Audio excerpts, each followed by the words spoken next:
Today, Intel's 13th gen reviews are in. The RTX 4070 is worse than the 12GB 4080, RX 7000 announcement is official, and RX 7000 performance is massive. Welcome everyone to Gamer Melt.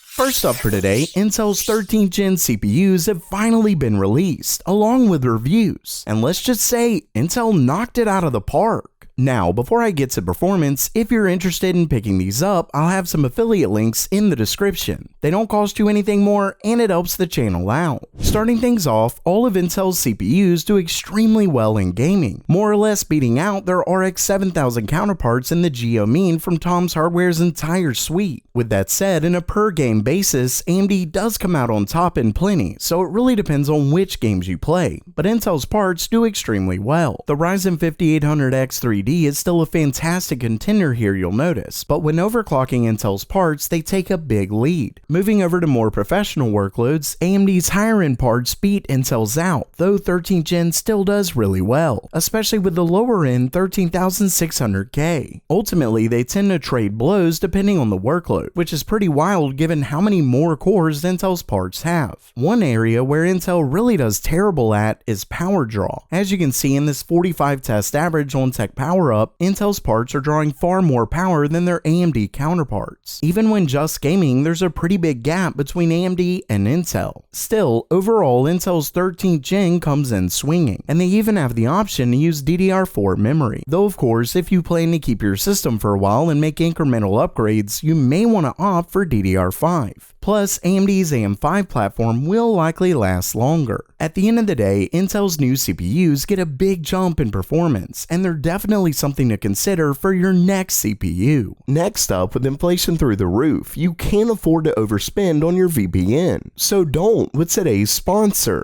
Alice VPN, the virtual private network that doesn't skimp on features, yet is one of the least expensive VPNs out there. For example, they hide your IP address from prying eyes, so you can keep your privacy protected. Not only that, but you can unlock some of your favorite movies and shows on Netflix by getting past geo restrictions. And you can do it all in 4K. But that's not all. You can literally use it on unlimited devices. Plus it comes with a data breach monitoring tool that lets you see if your data has been stolen. And you can get all of this for just $1.99 a month for 3 years when you visit my link in the description. And if you're worried that you won't like it, they offer a 30-day money-back guarantee. So pick up your full-time protection today by visiting the link in the description below.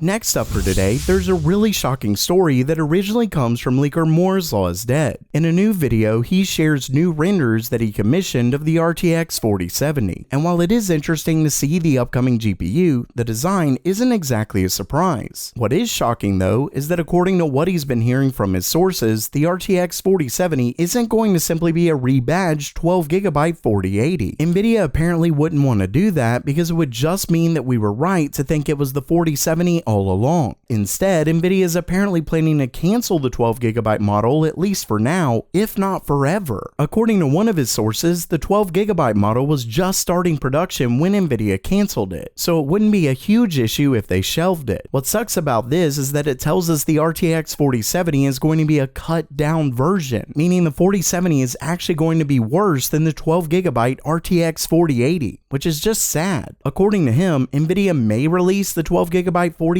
as the 4070, but from everything he's hearing, that will not be the case. The issue I have with this is that it would mean Nvidia didn't learn anything from their 12GB 4080 launch at all. Sure, the price will be lower with the 4070, but so will the performance, which means it could easily still be just as bad price to performance as the 12GB 4080. Maybe Nvidia will lower it enough to make it reasonable, but don't forget how horrible the 12GB model was. Almost all of the performance came from DLSS 3.0, yet it was significantly more expensive than the 3080. So how Nvidia thinks this will look much better is tough to say. I guess time, as always, will tell. Next up, AMD officially announced the time for their RX 7000 announcement. If you remember when Nvidia was announcing their RTX 4000 cards, AMD's Scott Herkelman stated that they're gonna launch RDNA 3 on November 3rd. RDNA 3 of course being their next-gen GPUs, likely the RX 7000 series. Well, in a new announcement from the Radeon RX Twitter handle, they make it clear that it is in fact an announcement. It seems some people thought November 3rd was the actual release. I more or less figured he meant announcement, but I can see why some didn't. In the new tweet, they state that it's a live stream at 4 p.m. Eastern Time, November 3rd. Basically, AMD's next-gen GPUs are right around the corner.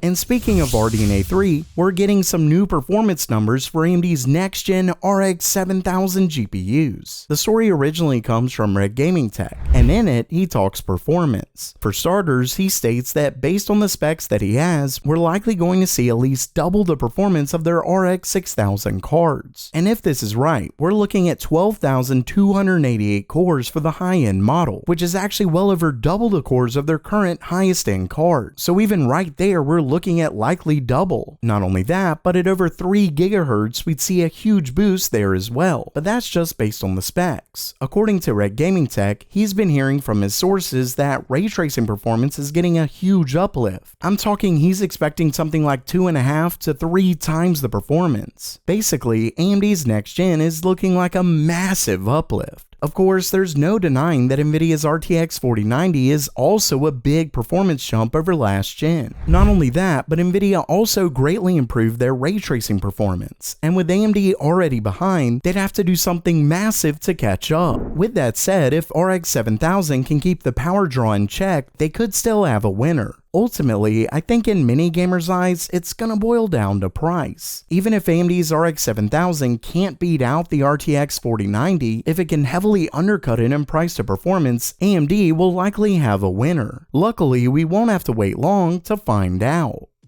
So while that does it for today, are you holding out for AMD's RX 7000 cards, or are you set for Nvidia's RTX 4000? Let me know down in the comments below. And don't forget to save on your VPN with Atlas VPN in the description below. And as always, have a great day.